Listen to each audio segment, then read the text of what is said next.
surgió porque, bueno, me lo propuso Lengua de Trapo, me propusieron esta idea de los episodios nacionales, un poco emulando los de Galdós, pero en este caso cada autor se ocupaba de un episodio nacional. Yo decidí ocuparme del 11M porque para mí fue, de algún modo, no tanto un momento de toma de conciencia política como un primer momento real, ¿no? Y tangible de desengaño político. O sea, todo el posible idealismo que tuviese yo con la clase política hasta ese momento, que tampoco es que lo tuviese mucho, pero sí que tenía esa especie de romanticismo de jovencita punky que todavía no ha vivido nada, no ha leído nada, no se ha dado cuenta de nada y solo tiene como eso, unas ideas románticas hacia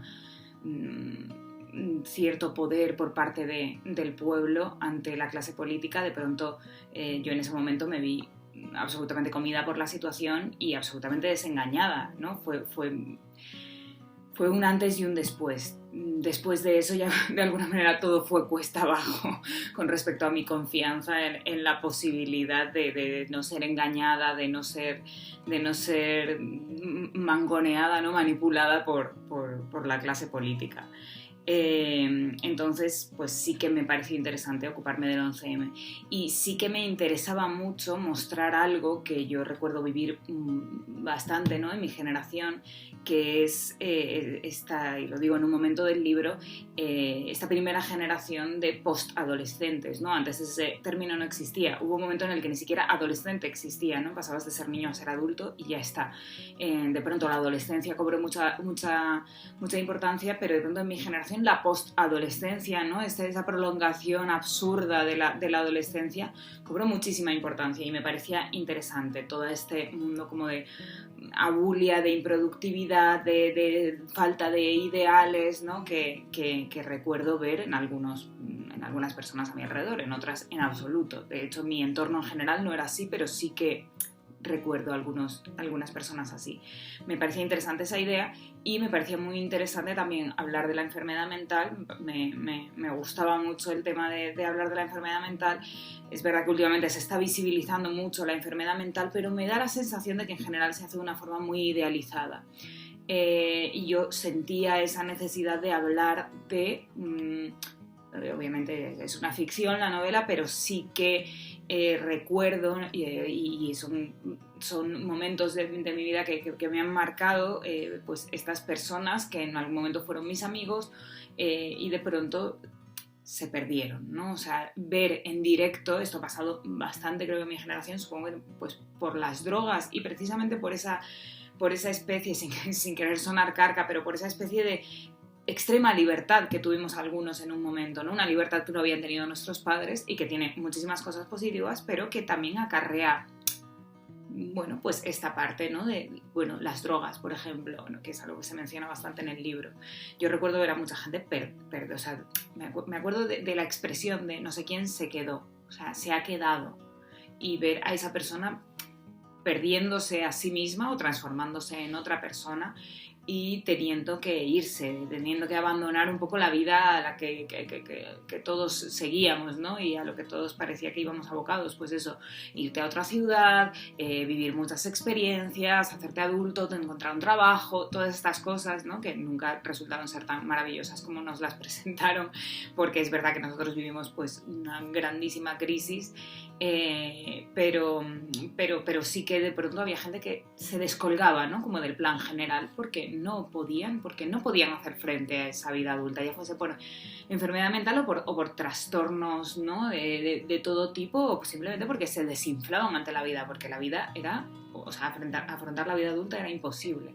Eso me interesaba mucho. Y luego había otra idea que me interesaba muchísimo y que nunca pensé que iba a estar en esta novela, ¿no? Pero que enseguida se perfiló como la idea principal, que es la figura del impostor. Siempre me ha interesado mucho estas personas que, pues eso, una chica que ha dicho que estaba en el atentado de las Torres Gemelas y que además dice que perdió a su prometido allí, ¿no? y de pronto pues la familia y los amigos de este hombre que ha fallecido en el atentado dicen que es que no conocen de nada a esta chica y que esto es mentira. Y esta mujer ha llevado esto hasta las últimas consecuencias, o sea, incluso forma parte de una asociación de afectados por el atentado de las Torres Gemelas. O, pues esto, y esto ha pasado muchas veces, presidentes de asociaciones de víctimas del Holocausto que de repente se descubre que es que no vivieron el Holocausto, ¿no? Que nunca estuvieron en un campo de concentración, que no. A mí estas figuras me interesaban muchísimo, ¿no? O sea, como que leía, me incomodaba profundamente, ¿no? Como supongo que le pasa a todo el mundo, pero yo quería saber, o sea, como quería llegar a explicarme a mí misma por qué alguien haría eso. Y para mí este libro es casi como yo me he explicado a mí misma a través de mis personajes y dejándolos discurrir, cómo al final he llegado a la conclusión de por qué alguien haría eso, por qué alguien se apuntaría, ¿no? a algo tan terrible como un atentado, o por qué alguien se apuntaría como víctima sin serlo, por qué alguien querría eso. De primeras nos parece absurdo, pero escribiendo este libro llegué a la conclusión de que la enfermedad mental o la depresión o el trastorno ansioso depresivo, todo este espectro, ¿no? de neurodivergencias y de momentos mentales complicados que ahora han salido tanto del armario y que ahora se habla mucho, todo el mundo va a terapia, todo el mundo, y se habla mucho, pero que, bueno, igual hace 20 años no se hablaba tanto. Era como que un poco la enfermedad mental estaba en el armario, los problemas mentales estaban en el armario, los problemas psicológicos. Entonces, yo creo que la enfermedad mental y los problemas psicológicos son una especie de catástrofe personal que se vive de una forma completamente solitaria, incomprendida, y eso, estás solo con tu catástrofe, ¿no? No formas parte de nada, no eres comprendido, nadie te va a ayudar simplemente porque tú digas, mira, es que tengo una depresión. O sea, mucha gente, de hecho, o sea, si no te unes a la corriente del capitalismo y eres productivo y trabajas y tienes vida social y tal, y no sigues el ritmo, es posible que te barran, ¿no? No hay piedad para ti si tienes una enfermedad mental o tienes algún problema psicológico o psiquiátrico.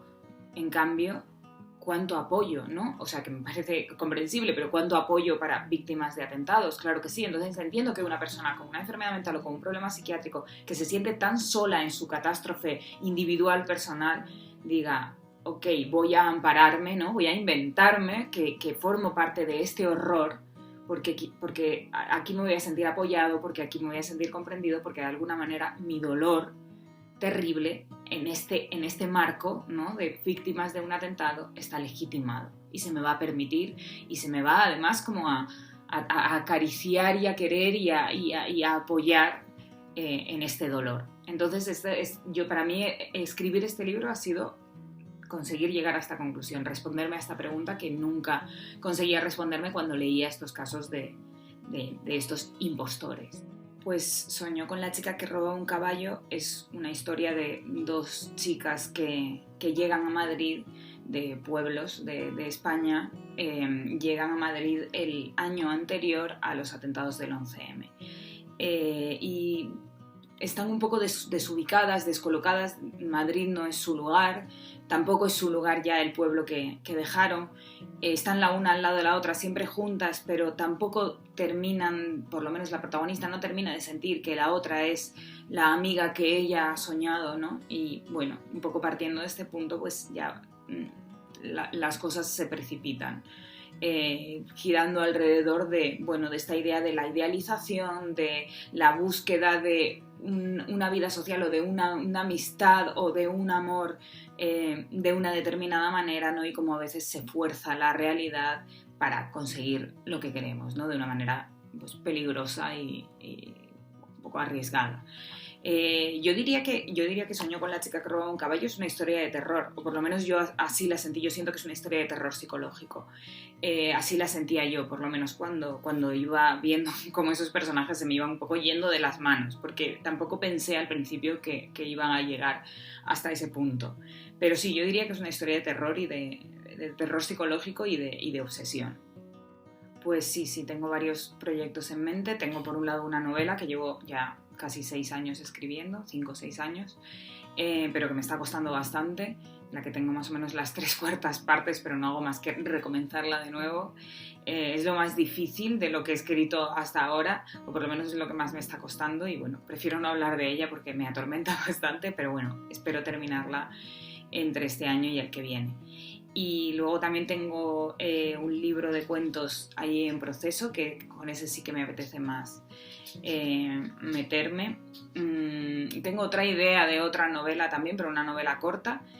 Es que no, tampoco siento que pueda hablar mucho de estos proyectos, pero bueno, creo que lo más reseñable así, como lo más sorprendente, incluso para mí, es que de pronto he empezado a escribir poesía, y una poesía bastante narrativa, porque me cuesta mucho ser sintética, y que espero que este año, que bueno, me han dado una beca y me voy a Estados Unidos y tengo como una clase especial, una tutoría de poesía en la que tengo que llevar adelante un proyecto de poesía, pues tengo como es lo que más me ilusiona, ¿no? De repente esa incursión en un género nuevo, en un formato completamente diferente, y creo que eso, de alguna manera, tengo la esperanza de que la poesía ayude a mi narrativa, sobre todo que me ayude a aprender a sintetizar y a no meterme en esos berenjenales en los que me meto.